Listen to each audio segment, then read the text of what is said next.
So today we're interviewing Dr. Oliver Bernath, renowned neurologist and sleep physician who recently joined Reborne Longevity. Dr. Oliver is one of the key world experts in sleep, and today we're going to speak about this topic. Dr. Oliver, how are you doing and how did you sleep tonight? I slept very well and I'm doing just great. Thank you. So we'll start from the first question.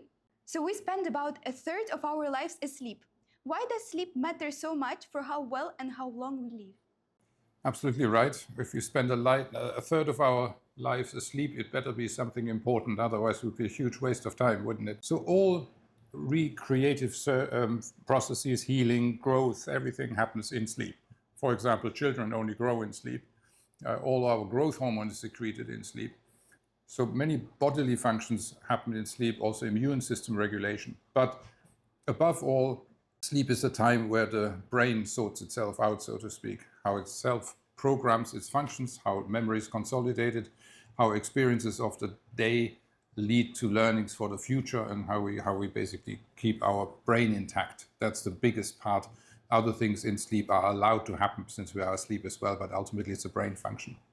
And so what's actually happening in the brain and body across a single night of good sleep? Starting with the brain. So first of all, neural circuits have to re-establish itself that need to be maintained and new ones formed that reflect new memory and learnings from the day. So the short-term memory has to decide, is new information relevant, upload to long-term memory, not irrelevant, forget, and that all happens in sleep. For the body, lots of regenerative processes happen, probably just taking advantage of us lying down and not running around. So for example, any wound healing, any growth, any muscle building. So if you do exercise, the actual building of muscle tissue and the like all happens in sleep. Also, the immune system regulates in sleep quite a lot.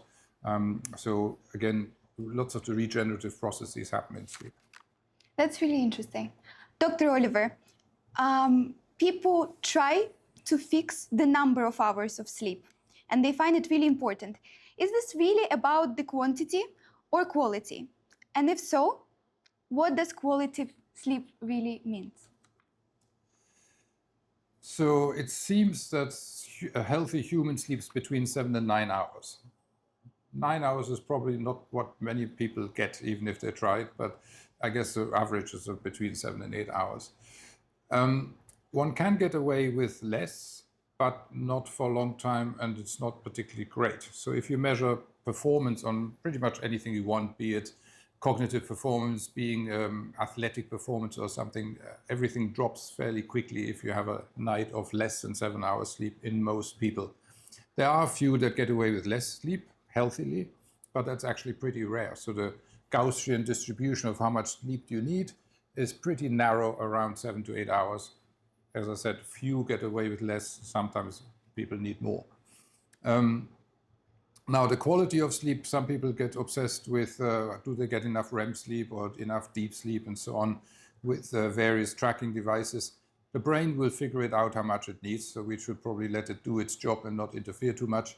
But good quality sleep means that you had sufficient amounts of the different sleep stages across the night. It is a myth that the sleep has to be one stretch, so it doesn't really matter if one wakes up a few times. Actually, we all wake up several times during the night, and that's a leftover from our day as cavemen when you had to check for predators.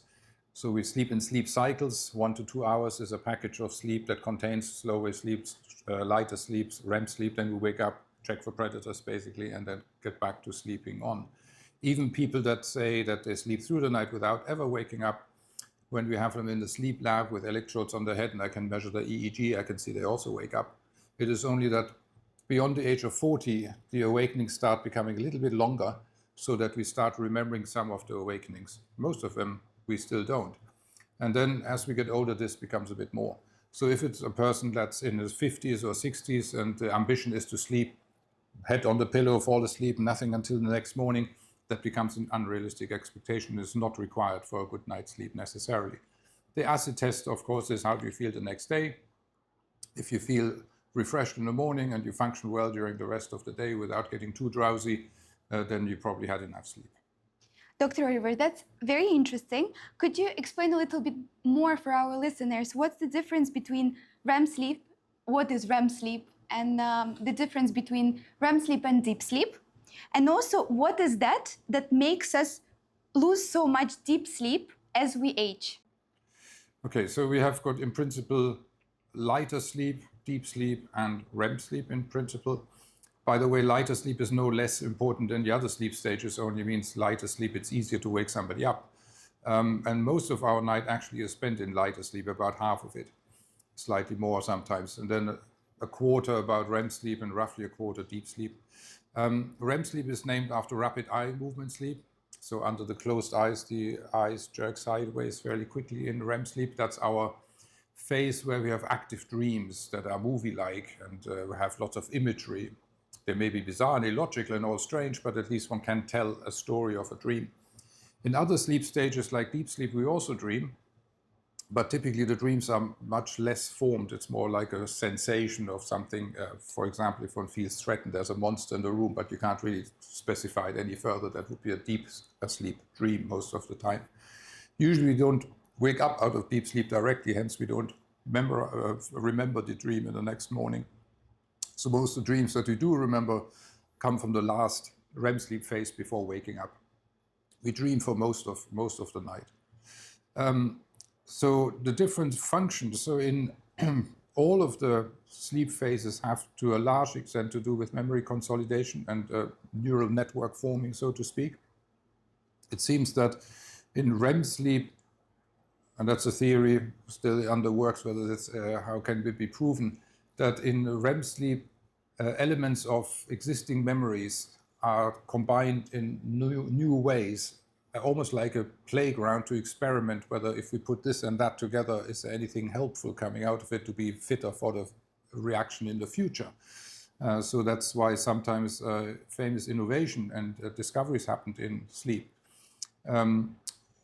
Deep sleep seemed to have to do a little bit more with the maintenance of neural circuits that are sort of essential for life function, if you will. If we don't get enough deep sleep, we feel sleepy or tired and unrefreshed the next morning. And if you had a night with very poor or little sleep, the following recovery night will be longer deep sleep at the expense of other sleep phases. So it seems that from a survival perspective, the deep sleep is more important. For creativity, REM sleep seems to be more important. Mm-hmm. Following up on this, so many people sleep 7-8 hours, have a deep qualitative to an extent sleep, but still wake up exhausted. What is going on there? Does it have to do with the phases of sleep, or what could be the reason? So first of all, it's important to distinguish sleepiness and fatigue. So people with, let's say, for example, chronic fatigue syndrome don't actually sleep more. They may be completely exhausted and shattered and have to lie down and really can't do much, but they're not actually falling asleep. So that's a different story altogether. It's not a sleep condition to begin with. Also, if you have a fever, let's say you have a flu that you feel very sluggish and so on, it's not really a sleep disorder. So first of all, need to rule out whether it's a sleep issue or another reason, low thyroid function, whatever else, right? Metabolic issues and so on. Mm-hmm. When it comes to sleep, you may sleep enough hours, but it doesn't mean necessarily that it's good quality sleep. For example, people with obstructive sleep apnea struggle with the breathing through the night, snore loudly, have pauses in breathing, may sleep 8 hours and may not necessarily wake up a lot with choking sensations and the like. And then they may wonder why they are still sleepy, because actually their sleep was quite disrupted and of poor quality. Similarly, people with restless leg syndrome and what's called periodic limb movements in sleep, even more so if they don't even have the restless legs and they only have the periodic limb movements in sleep that they may not know about unless a bed partner tells them, again would have fragmented this disrupted sleep of poor quality and thereby are sleepy the next day. Mm-hmm. So if one has sleep problems and feel exhausted, and let's say they come to you, what would be the clinical sleep assessment? How is it conducted and what does it reveal? I'm really curious. I don't think many people know how it is done in clinics. Okay, so first of all is to rule out other physical conditions, right? Make sure that person had a blood test in the recent past. If not, then we do it. That checks the thyroid, calcium levels, and so on. It's a whole battery of conditions that have a medical background that are not necessarily sleep related, but with the fatigue as a symptom. Then the next part is to see whether the person actually does sleep enough. And quite often we find that, like when you look at my Oura ring, for example, I think I sleep enough, but actually it turns out that it takes a little while from going to bed until I'm actually falling asleep, and I wake up a few times in the night. And if you sum it all up, all of a sudden it's only 5.5 hours on an ongoing basis, even though I thought I sleep 7 hours, because that's how long I spend time in bed, right? So quite often, actually, we do discover undiagnosed or unrecognized sleep deprivation as a common cause. If that's still not the case, then we can look into sleep a bit more. One can do sleep studies to detect respiratory disturbance or limb movements or the like, or just sleep fragmentation, if you wish, which then becomes sort of a primary sleep disorder that we would diagnose that way.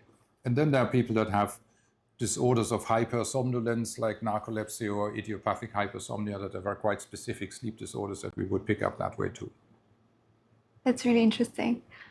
Another question that I thought about when preparing to this interview was that many of our listeners will be busy individuals, don't really have much time to sleep during the week, but then the weekend comes.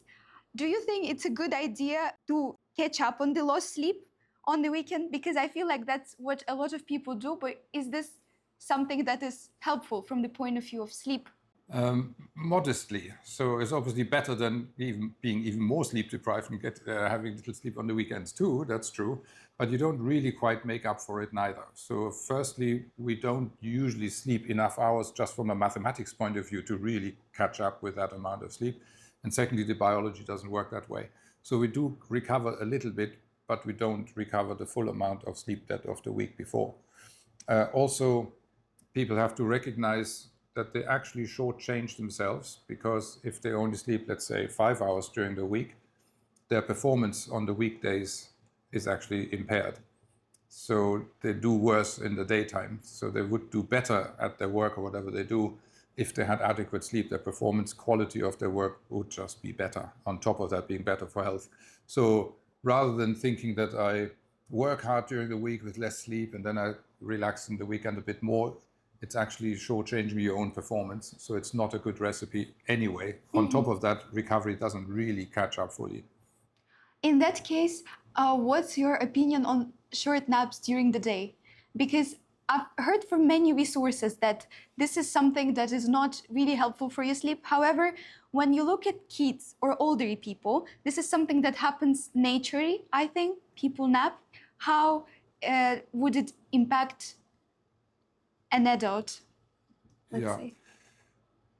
So if a person struggles to fall asleep and maintain sleep reasonably well through the night, then I recommend not to take naps, basically to keep the powder dry, if you wish. If a person sleeps okay at nighttime, then naps can be very helpful. And I think overall our human sleep actually does have a sleepy phase in the day. Most cultures around the world would have had a siesta in the hot summertime in the middle of the day.